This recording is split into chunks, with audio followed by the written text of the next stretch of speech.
Hi friends, today కల్కి 2898 movie నుంచి glimpse release చేశారు. చూడడానికి చాలా బాగుంది.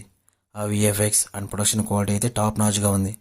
హాలీవుడ్ మూవీస్కి ఏమాత్రం తీసిపోదు. గ్లిమ్స్లో శివుడిని చాలా బాగా ప్రజెంట్ చేశారు. సో మనకు తెలిసిందే అమితాబ్ బచ్చన్ గారు అశ్వత్థామ క్యారెక్టర్ ప్లే చేస్తున్నారని. బట్ ఇప్పుడు అఫీషియల్గా టీం అయితే కన్ఫర్మ్ చేసింది గ్లిమ్స్తో. అండ్ గ్లిమ్స్లో అయితే అమితాబ్ బచ్చన్ గారు చెప్పే డైలాగ్, నేను గురు ద్రోణాచార్య కొడుకుని అశ్వత్థామని, ఈ డైలాగ్ మాత్రం అసలు గ్లిమ్స్కే హైలైట్ అసలు. సో ఫ్రెండ్స్, ఫైనల్గా చెప్పాలంటే కల్కి 2898 మూవీ గ్లిమ్స్ అయితే నెక్స్ట్ లెవెల్లో ఉంది. బట్ రిలీజ్ డేట్ అయితే టీం ఇంకా కన్ఫర్మ్ చేయలేదు. మేబీ ఏపీలో ఎలక్షన్స్ వల్ల అయిండొచ్చు. కల్కి నుంచి వచ్చే ఒక్కో అప్డేట్గా చూస్తూ ఉంటే ప్రభాస్ గారికి కల్కి 2898 మూవీ మంచి కంబ్యాక్ అయ్యే ఛాన్స్ అయితే ఉంది. జస్ట్ పాజిటివ్ టాక్ వస్తే చాలు, ఈజీగా 1000 crore ఈజీగా కొట్టేస్తుంది. సో బిజినెస్ విషయానికి వస్తే బాలీవుడ్లో అయితే కల్కి మూవీకి 100 crores బిజినెస్ చేసింది. జస్ట్ మూవీకి పాజిటివ్ టాక్ వస్తే చాలు, జస్ట్ 2 daysలోనే బ్రేక్ ఈవెన్ ఈజీగా కంప్లీట్ అయిపోతుంది.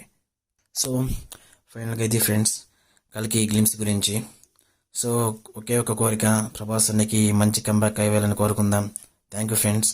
We will meet you on next video. Please like, share and please subscribe to my channel.